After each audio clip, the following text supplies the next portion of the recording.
हालांकि प्रमुख विपक्षी नेता समाजवादी पार्टी सपा प्रमुख अखिलेश यादव, बहुजन समाज पार्टी बसपा सुप्रीमो मायावती और राष्ट्रीय लोकदल रालोद के राष्ट्रीय अध्यक्ष जयंत चौधरी राहुल गांधी के साथ यात्रा में शामिल नहीं हुए। हालांकि इन नेताओं ने राहुल की यात्रा को अपनी शुभकामनाएं जरूर दी।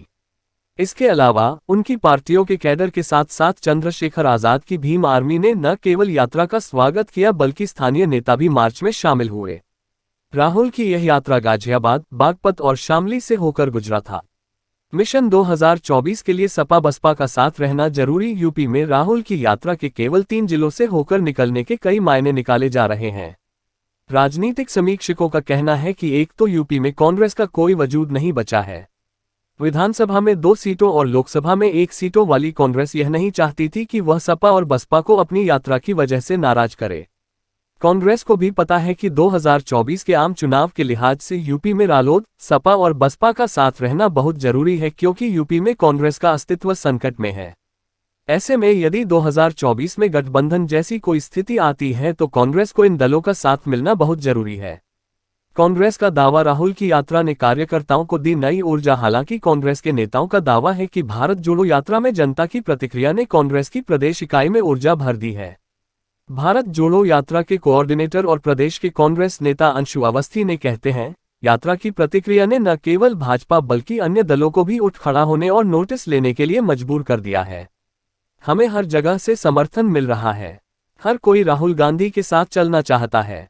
यूपी में कांग्रेस के एक अन्य वरिष्ठ नेता ने कहा कि सपा, बसपा और रालोद अब 2024 के लिए भाजपा विरोधी गठबंधन बनाने में कांग्रेस के महत्व को स्वीकार करने के लिए मजबूर होंगे। दिग्गजों का सकारात्मक संदेश महागठबंधन के लिहाज से अच्छा संकेत। हालांकि राजनीतिक विश्लेषक राजीव रंजन सिंह कहते हैं कि यह कहना जल्दबाजी होगी कि विपक्षी दिग्गजों के सकारात्मक संदेश भाजपा के खिलाफ महागठबंधन में तब्दील हो सकते हैं या नहीं। अभी इसके लिए 2024 के आने का इंतजार करना होगा। जैसे जैसे लोकसभा चुनाव करीब आएगा वैसे वैसे तस्वीर साफ होगी। कांग्रेस की इस यात्रा को लेकर सपा प्रवक्ता राजीव राय ने कहा, समाजवादी पार्टी विपक्षी एकता में विश्वास करती है, लेकिन महागठबंधन का फैसला हमारे आलाकमान के पास होगा। गठबंधन स्थिति और परिस्थिति के अनुसार विकसित होते हैं। फिलहाल तो एक बात तय है कि हर कोई बीजेपी से तंग आ चुका है। भारत जोड़ो यात्रा से यूपी कांग्रेस को है काफी उम्मीदें। यूपी में कांग्रेस की गंभीर स्थिति को देखते हुए पार्टी नेताओं ने भारत जोड़ो यात्रा से काफी उम्मीदें लगाई हैं। 2022 के विधानसभा चुनाव में कांग्रेस द्वारा जीती गई 2 सीटें राज्य में उसका अब तक का सबसे खराब चुनावी प्रदर्शन है। 2017 के राज्य चुनाव में पार्टी का वोट शेयर 6.25% से गिरकर 2.33% हो गया। 2017 में कांग्रेस ने 403 सदस्यीय विधानसभा में केवल 7 सीटें जीती थीं।